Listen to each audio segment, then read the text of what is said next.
6 வருஷத்துக்கு முன்னால நம்ம பிரதமர் மோடி பதவியேற்கும் போது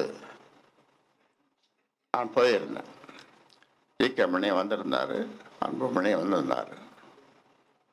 அப்போ அதை முடிச்சுட்டு அவருடைய குவார்டர்ஸ்ல இருந்து சென்னை வர்றதுக்கு விமானத்துக்கு கிளம்பணும்.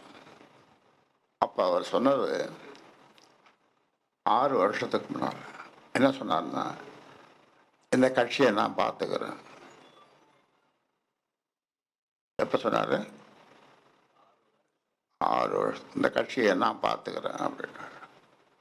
நான் ஒரு பதிலும் சொல்லலை. விமானத்தில் ஏறணும், உட்காரணும். எனக்கு பின்னால் அவர் உட்கார்ந்தாரு. 2 சொட்டு கண்ணீர் விட்டேன். அது அந்த ஏர்கிராஃப்டில் கீழே விழுந்தது. அதிலிருந்து சென்னை வர வரைக்கும் அப்புறம் இறங்கி ஒரு வாரத்தோட பேசல. என்னுடைய மகிழ் வந்து இருந்தது. ஏறி தயலாவர தோட்டம் வந்துட்டேன். இது 6 வருஷத்துக்கு முன்னால்.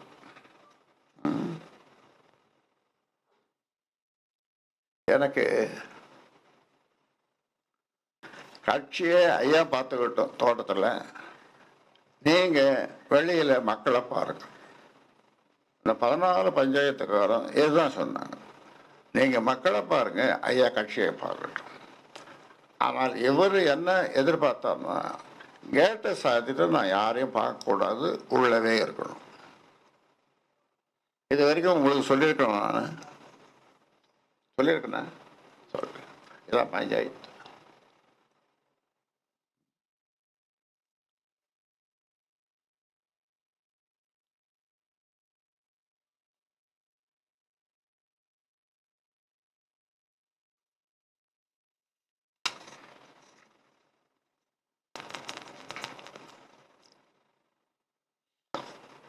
அதாவது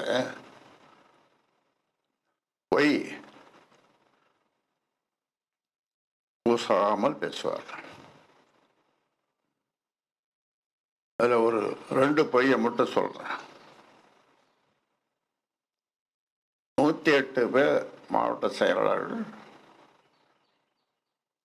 அதில் 108 பேரில் அவ்வளோ பேருக்கும் சொல்லி ஐயா கூட்டத்துக்கு போவார். என்னைக்கு பாது? எத்தனை நாளுக்கு? சுமாரா 14ஆம் தேதி.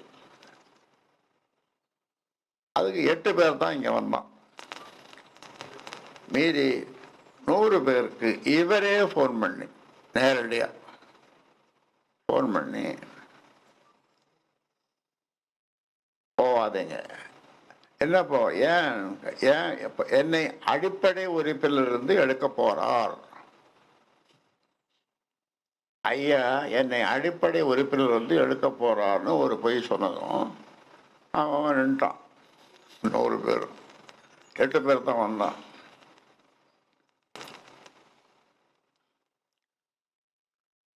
அன்னைக்கே நான் செத்து விட்டான். 100 பேர் வந்து நான் போட்டவன் 100 பேர். அதான் எம்ஜிஆர் பாடுவான். அதில் ஒரு பாட்டு அவர் பாடுவார். என்ன பாடுவார்? நான் செத்து பிழைத்த வேண்டாம் அப்படின்னு. அந்த மாதிரி நான் மறுநாள் பழச்சிட்டேன். நான் உயிரோடு இருக்கிறதுக்காக தான் அந்த நீச்சல் குளத்தில் போய் நீச்சல் அடித்தேன். செத்து பழச்சிட்டேன், போங்கப்பான்னு. இது ஒரு பொய். அடிப்படை உறுப்பிலிருந்து நீக்குவாருன்றது கற்பனை கூட செய்ய முடியாது இல்லையா? நீங்க சொல்லுங்க, கற்பனை செய்ய முடியுமா? இது உலகம் ஏற்றுக்குமா? கட்சி ஏற்றுக்குமா? மக்கள் ஏற்றுக்குமா? ஒரு பொய். இன்னொரு பொய், நேற்று சமூக ஊடக பேரவை கூட்டம். அதில் அந்த கூட்டத்துக்கு எத்தனை பேர்? 6 பேர் வச்சிருக்காரு ஐயா அடிக்கிறதுக்கு. சமூக ஊடகத்தில் தவறாக போட்டவங்க சில பேரை, சிவபிரகாசம், அப்புறம் இந்த தலைவர் மணி, ஐயா என்னையும் இவரை தவறு சில பேர் சில பேர் போட்டானுங்க. போட்டவன்ல ஒருத்தன் வரல, மீதி பேர்லாம் வந்தான். நேற்று 100 பேருக்கு மேலே வந்தான். அதுக்கு அந்த கூட்டத்துக்கு ஆள் வச்சு 6 பேர் வச்சு அடிக்க போறாரு. ஆனால் 100 பேர் வந்துட்டாங்க, ஒரு ஆள் தவிர 100 பேர் எல்லாம் வந்துட்டாங்க. எதுக்கு சொல்றேன்னா, இப்படி பூசாம வந்துடும். நமக்கெல்லாம் யோசிச்சு செய்யும். பொய்ய நமக்கு வராது. நான் போய் பேசுறது கிடையாது.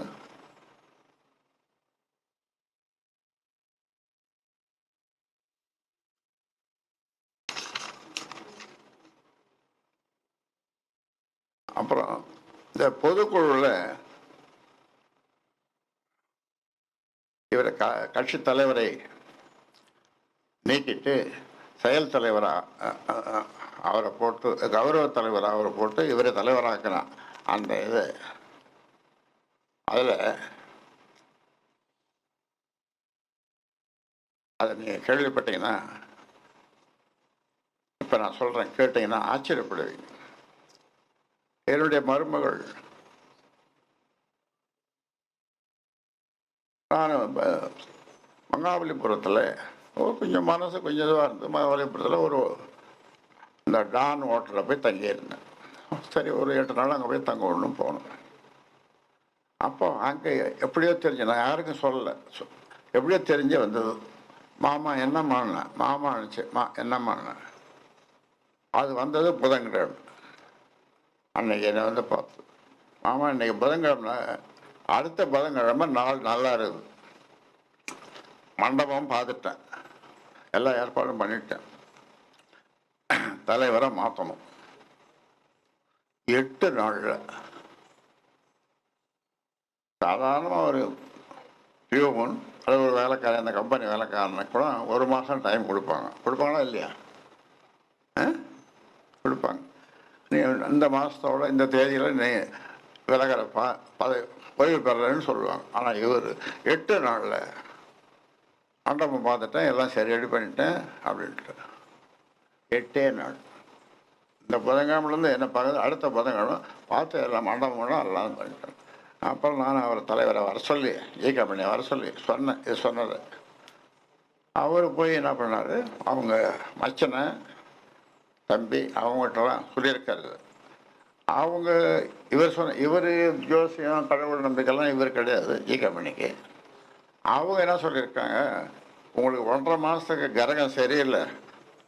அவர் என்ன புதன் சுக்கரனை பார்க்கணும், சுக்கரன் சூரியனை பார்த்தாலும் தெரில, ஏன் யாரை பார்த்தாலும் தெரில, ஒரு கிரகம் சரியில்லை, எதை செய்தாலும் 1.5 மாதத்துக்கு பிறகு செய் அப்படின்னு சொல்லி அனுப்பிச்சிருக்காங்க. என்கிட்ட சொன்னார், இப்படி எங்கள் இப்போ மச்சான் தம்பியும் சொல்கிறாங்க. அப்போ என்கிட்ட வர சொல்லி, அம்மா இது மாதிரி சொல்கிறாங்க அப்படின்னு. சரி மாமா ஆச்சு. அப்புறம் 1.5 மாதம் பொறுத்து அதே பட்டாபிஷேகம் நடந்தது. பட்டாபிஷேகத்தில் கட்டி பிடிச்சி ஆலிங்கனம் பண்ணி ஆனந்த கண்ணீர் வடித்தேன். ஆனந்த கண்ணீர் இவர் அறிவிச்சு ஆனந்த கண்ணீர் வடித்தேன்.